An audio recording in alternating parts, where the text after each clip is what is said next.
Oi, gente, sejam bem-vindos a mais um Front Talk. Hoje a gente vai ter um bate-papo um pouco diferente. A gente vai falar sobre saúde, mas é sobre saúde financeira. Quem vai conversar com a gente é a contadora Vânia Trindade. Mas antes de começar, já sabe, se inscreve no canal, comenta, curte e compartilha esse vídeo. Você sabe o que é ter saúde financeira? Organizar o orçamento, gastar apenas com o necessário já são alguns passos para começar. Mas claro, quem vai explicar tudo isso pra gente é a contadora Vânia Trindade. Seja bem-vinda, Vânia, ao nosso Front Talk. Vânia, já explica pra gente o que é ter saúde financeira. Para as pessoas que querem iniciar uma vida financeira, é importante entender que existe uma forte relação entre saúde física e emocional com finanças.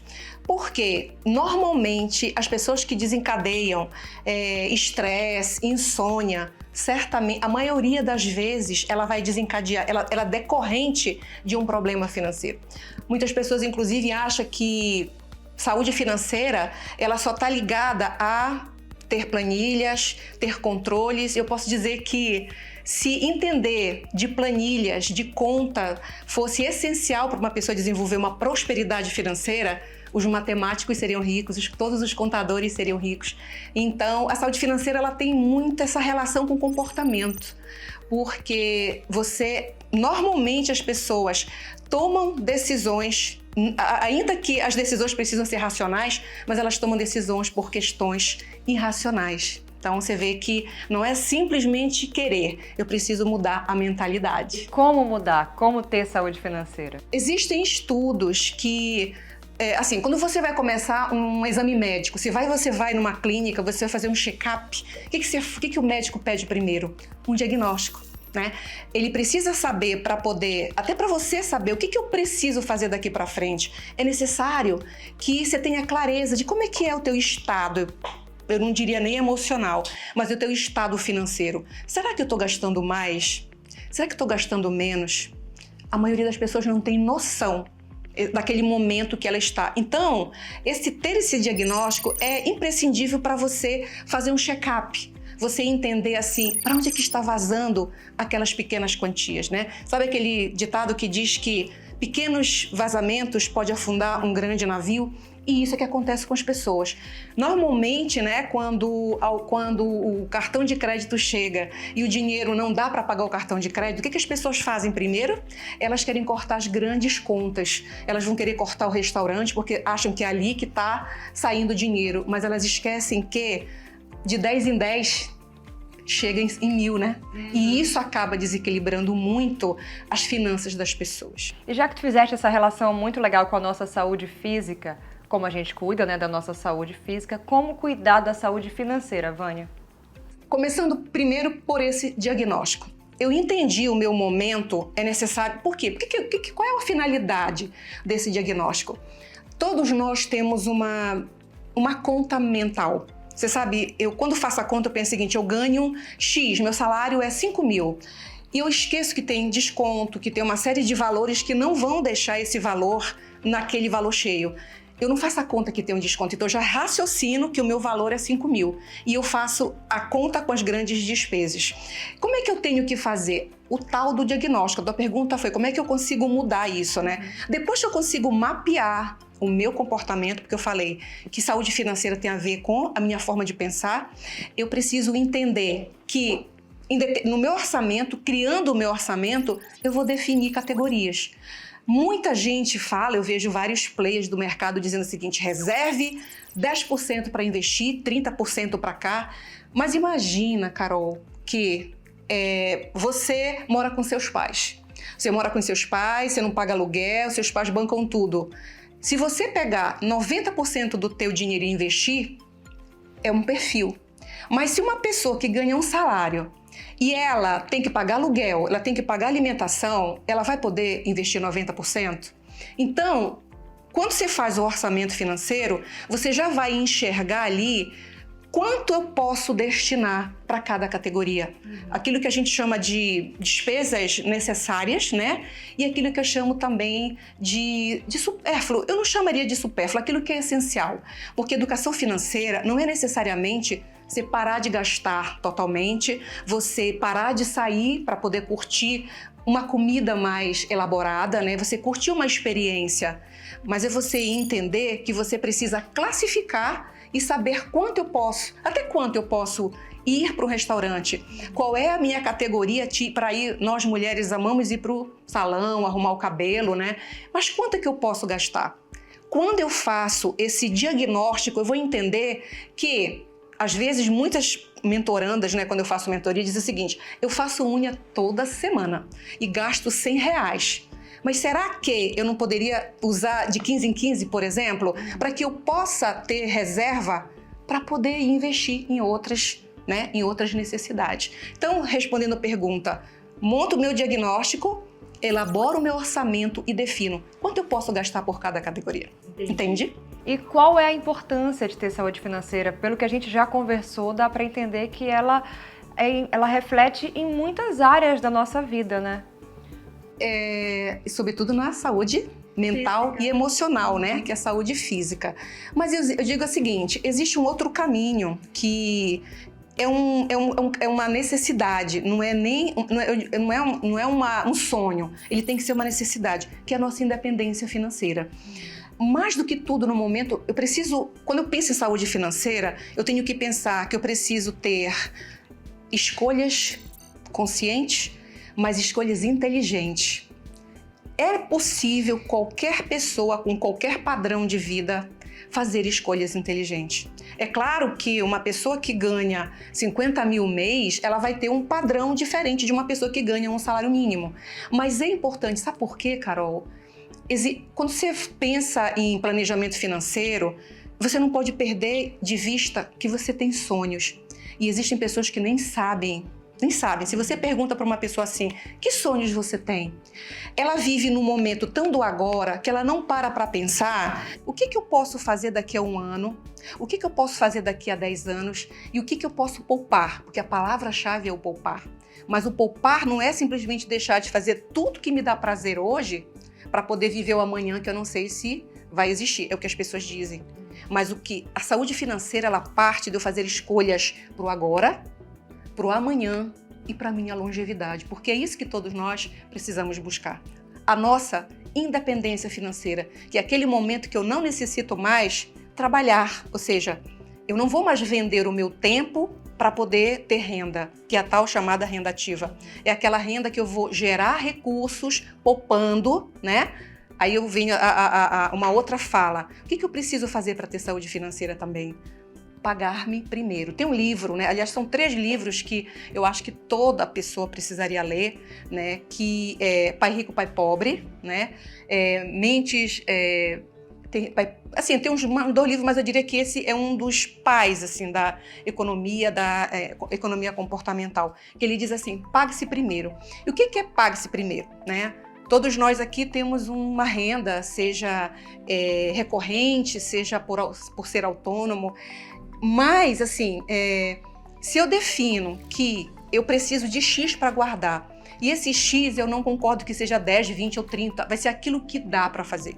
Porque muitas pessoas, elas se bloqueiam, né, de começar a investir porque elas acham que tem que fazer 10%. Não sobra 10%, elas nunca investem.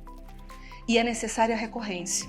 Então, você começa com o que tiver, com 50, com 10. Se você entra, né, a gente não vai falar aqui de investimento, que é um ponto, né, que é necessário para essa independência financeira, mas se você adquirir hábito, né, quando você faz o seu diagnóstico e sabe que eu não posso gastar, eu preciso já ter a minha reserva para poupança, porque é essa poupança que vai me dar independência financeira, seja ele o valor pequeno que for o necessário. E a gente falou agora, né, de investimentos. Realizar investimentos, organizar o orçamento, são boas formas de manter essa estabilidade? Imprescindível.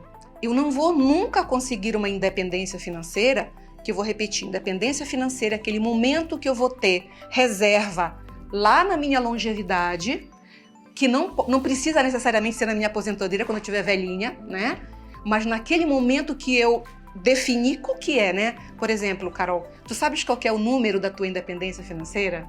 Não faço ideia. O que é o número da independência financeira? Aquele valor que hoje, né, eu vou estipular Com quanto tempo eu quero parar de trabalhar?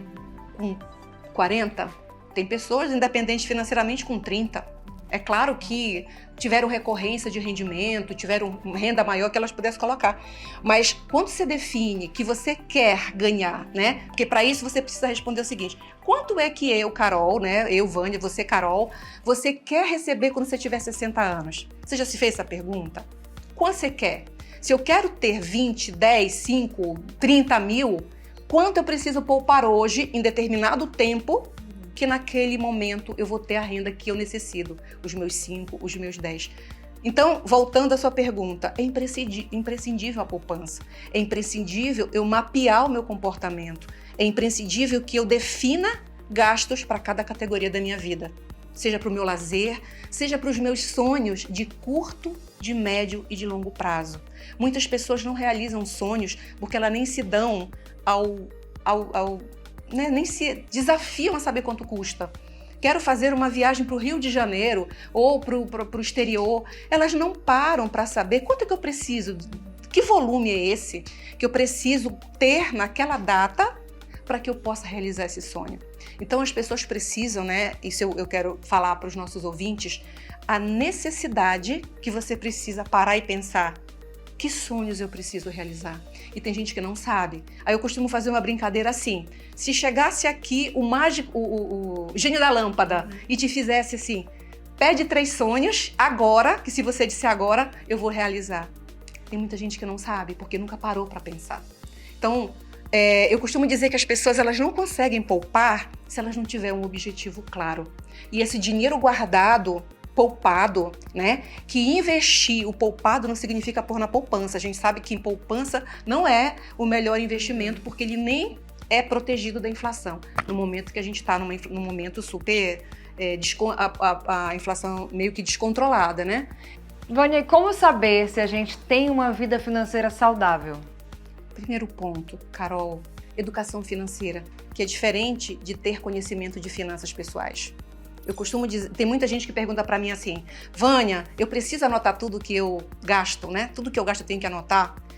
Se você anota tudo que você gasta, mas se você não age, você vai se tornar um anotador, ok? Então, você precisa fazer esse momento, essa parada. Parei agora, fiz meu diagnóstico, entendi e vou começar a minha vida com educação financeira. E o que é educação financeira?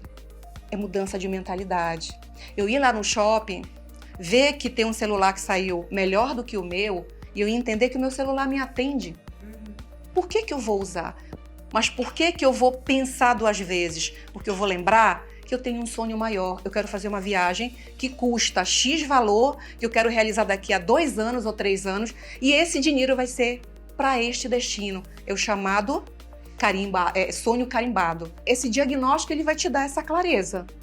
É imprescindível. Não tem como você partir para ter educação financeira, que é mudança de mentalidade, se você não tiver consciência de como é que é o teu padrão de consumo. Esse é o mais importante. Se atualize, estude sempre, entenda que a mudança está na mente e não na planilha, né? Todo mundo vive ali preenchendo planilha e não muda de comportamento, então não adianta. Então, educação financeira, que é mudança de comportamento, é o principal ponto para que você vai ter a atitude do pague-se primeiro, guardo, vivo com o que sobra e não gastar e querer investir quando sobrar, porque nunca vai sobrar. Vai sobrar mês, né? Vai terminar mês e vai faltar dinheiro. Bom, aproveitando que já estás dando essas dicas pra gente, vamos mostrar então para quem está assistindo quais são as dicas primordiais para quem quer se organizar melhor. Repetindo, faça um diagnóstico da sua vida atual.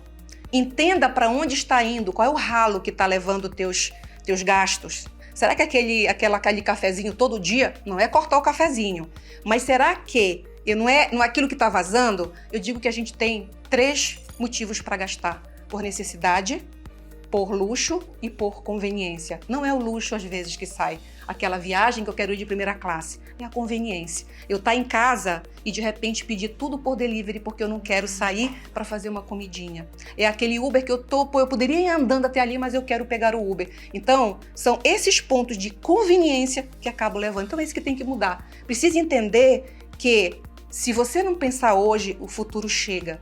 E ele chega para todo mundo. Então é necessário que se pense isso agora para pensar num futuro de longevidade com qualidade, saúde financeira, mental e emocional. O importante é começar, né, Vânia? O importante é começar. E não, se você não fez até agora, mas você tem agora para começar. É isso que a gente torce para que haja um mundo mais saudável em todos os sentidos. Com toda certeza. Obrigada pela tua participação aqui. Eu aprendi muito, espero que o pessoal que esteja assistindo em casa também tenha aprendido. Obrigada mais uma vez pela participação.